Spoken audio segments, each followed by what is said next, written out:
Welcome to the another video of Code Speedy. Till now we have learned a lot of things that we can do with Tkinter window, like resizing the window, setting our window position on the screen, making the window screen in full mode, like in full screen mode. Right now I feel that I have shown a lot of things that you really need to learn about the Tkinter window, and I am pretty much sure that these are enough to deal with Tkinter window while you will be creating actual GUI application. So it's time to move on to our next module, which is widgets of Tkinter. So at first we need to learn actually what are widgets. Here I have created a sample of Tkinter window. The size is 800 by 800. If I run it, you can see this is a window, but in this window there is no widgets, like there is no elements in this window. So whatever elements we are going to add in this window, those will be known as widgets. There are a lot of widgets. Some of the widgets can be interacted by the user and some are not. Like if I add a text here, then it will not be interacting with our user. But if I add a button here, then I can add functionality to the button. So there are a lot of different type of widgets, like buttons, text field or input box, and radio buttons, color picker, a lot of things. So I can't explain all of those in a single video, because this video will be going to a bit longer. So I will explain each of the widgets one by one, so stay tuned. Let's start this tutorial. I will be explaining the Lable widget in this video, and how to create a label and the parameters of Lable. Lable will create a text in our Tkinter window. So if I create a label and if I put it here, then I can show any text in my Tkinter window. So how to do that? Let's first create a variable. You can take any variable name. I am creating my label is equal. Now there is a method to create label, that is label. In this label method I have to put the parameters so that I can create a label. The simple and the first one is the text, because I am going to add the text finally.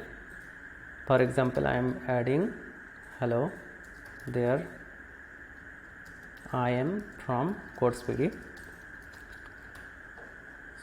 So I have created a label and the text is hello there, I am from Code Speedy. If I run it, you might be expecting that this text will be appearing in my window, but nothing happens. The text is not appearing, neither I got any error. So the reason is simple. It's not like HTML. In HTML what happens is, if we create an HTML element, then it will be shown on the browser directly. We don't need to do anything else. But in Tkinter, whatever widgets I am going to create, that is created and stored in my variable. But in actual, if I want to show those in my window, I have to use a method which is called myLabel.pack.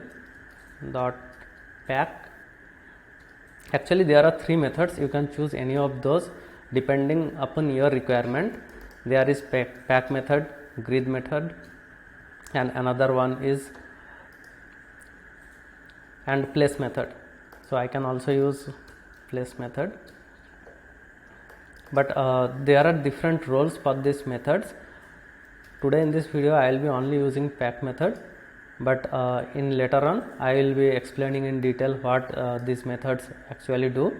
For now, just understand that if I pack it, then I can show it on my window. Pack will show each of these widgets in a block. Like here is a block, then if I add another widget, that will be also in a block, then another widget, that will be also in a block. So like this way it will be placed on my window.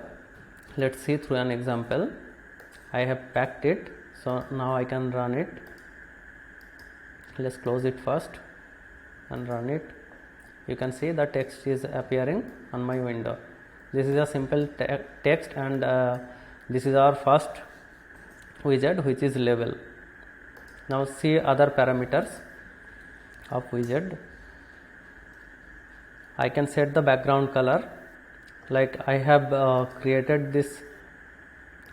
You can see I have created this text which is known as label, but if I want to change the background color of this label, I can simply do this bg is equal to, and I can put the color name. Now if I run it, you can see the background has been changed. So there are different ways to do this. If I write background instead of bg, it will work in the same way. If I write capital R for the color name, it will also work in the same way. So this is not case sensitive at all for the first character. And for the foreground, I can write either fg is equal to, or I can also write directly foreground and is equal to, I can, for example, let's see what was the previous color. The previous font color was white. Now I am going to change it to black. So let's change it. Foreground is equal to black. Now if I run it, you can see the text color has also been changed. There is another parameter which is font. This is very much important. Just look at this carefully. If I want to change the font style, I can simply write the font name here. I can write Arial, and once I write it, then the giving a space, I can write the second parameter, which is an integer value, for example 20. 20 is the font size, and after that I can write the style of the font like italic or bold. For now I am writing bold.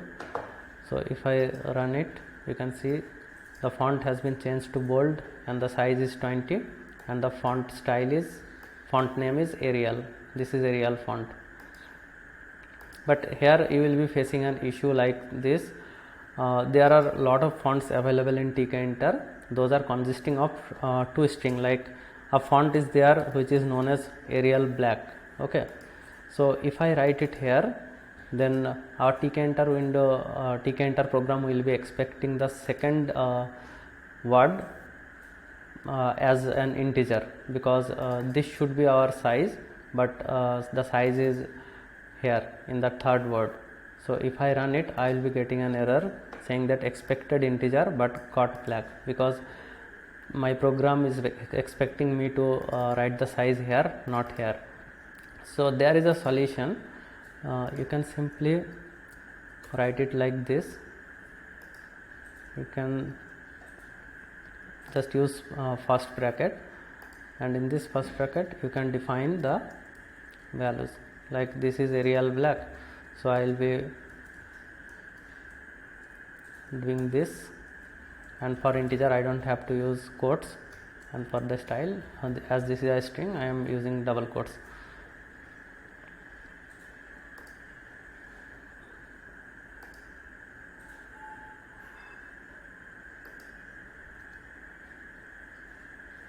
Let's check it. I think there is a comma issue. Yes, I have to write a comma here and a first bracket here. Now you can see this is working fine. And there is another parameter that is relief. In this parameter I can define something. I will later on explain it. For now, just know that there are, you can see in Visual Studio Code, it is already suggesting the values. These are actually the style of the border. Like if I choose a group is my favorite one. If I choose group, then you can see the border has been created, but the size is so small that you can't notice it clearly, I guess. So let's change the border width. You can use this parameter, border width, make it 10. If I make it 10, then you can see the border width has been changed. Now you can see the style clearly. It is grouped style. You can change it. There are some other methods too, other parameters. So solid, sunken. If you use sunken, it is most likely similar to that. You can see it is outer words and that was inner words. So that's all. And one more tips that I will be giving you. If you see that in a method you are defining a lot of parameters and the line is too long, then you can do this. You can separate the parameters with line breaks, just like this. It will not give an error to your program, and it will also increase the readability. So if your program is checking by other developers, they will be easily able to read your codes, so that they can find any issue as faster as they can. And one more good practice is that whenever you will be creating a widget, try to first mention the window name where you are going to actually use that label or use that widget.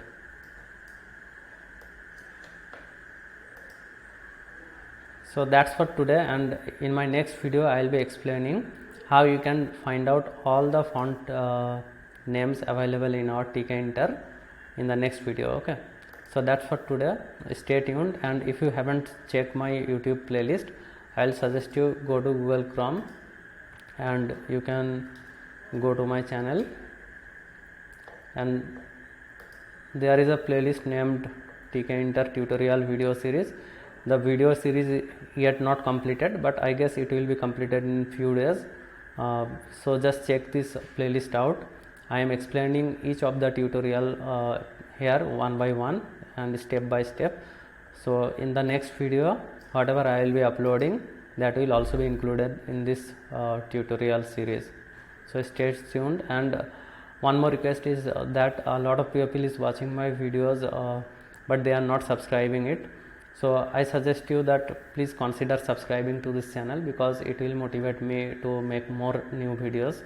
That's all for today. Have a great day.